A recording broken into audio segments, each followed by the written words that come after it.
It is much easier to start a lifestyle business in Portland than it is to start a billion-dollar business. If you have a passion for a product and you have a passion for the craft of a product and you wanted to make something amazing and really cared about what it was, and you launched that in LA, you're in a giant sea. And you're not going to be able to get on the shelves. It's going to be really, really, really hard slog. But if you're in Portland, you have a really good product and you're a decent person. You know, you can string some sentences together and you're not odious.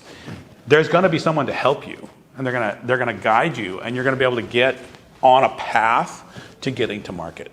If you can show velocity, you can show number of units being sold out of every store per flavor, and you can show that people are buying, and you can show, and you get professional very quickly, and if you can show the numbers and you can work the numbers, then potentially you can get the investment. But in order to leave the state, in order to leave the region, and go into chains and to grow nationally, you need money. And right now, there really isn't money in Oregon.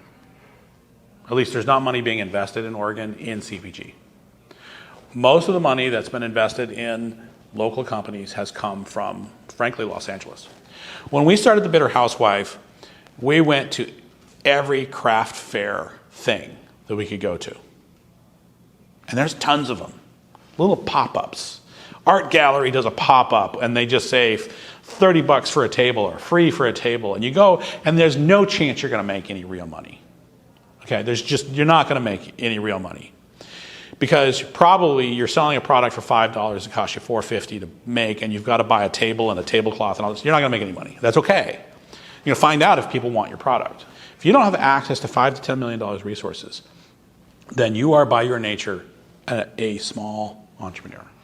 And I'm not saying don't dream big, but I mean you need to build strategically and carefully. I absolutely think that the first thing you should do is you should sketch out what you're trying to do. You should write out your dreams. You should write your business plan. You should write your models.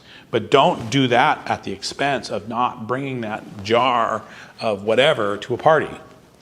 Don't do that instead of going to a street fair and I haven't finished my business model, so I haven't gone to a street fair to see if I can sell 5 jars of this. That incremental testing of hypothesis and moving forward and then learning a skill and then applying the skill and trying a new thing and trying and learning, that's growth. And yes, you have to reinvent yourself, you have to reinvent your processes, and you kind of build on those things. You don't throw everything away. You're not revolutionizing every time. But you are building, maybe then tearing down and rebuilding. But you're learning how to build again. You know, you throw a pot, it's a piece of shit. You throw another pot, it's a piece of shit. You throw a pot and it's really good. Okay, now let's try a vase. You're building your skills, and don't hang on to what you built, both for a product and your processes and yourself. You have to reinvent. If you don't, you stagnate.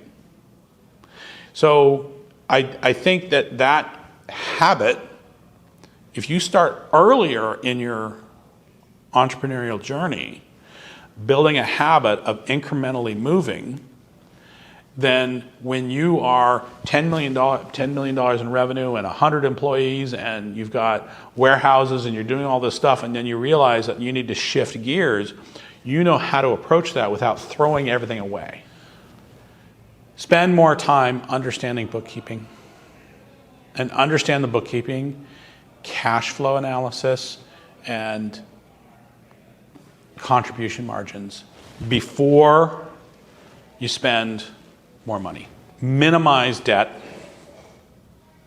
and really understand your financial stack more than anything else. Hire less, fewer people, and stay linear. We got up to 16 people once, and I would just say stay as lean as possible, as long as possible.